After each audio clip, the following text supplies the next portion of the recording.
Muziki wa Mungu na mawiro. As you are listening to this music, Kinibebe wija.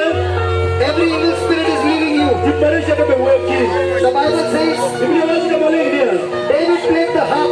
Ya Daudi kwa kitapare.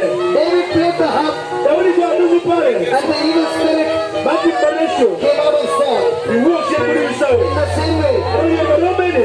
as this music is going through your ears, Muziki ni kama kuli hiki.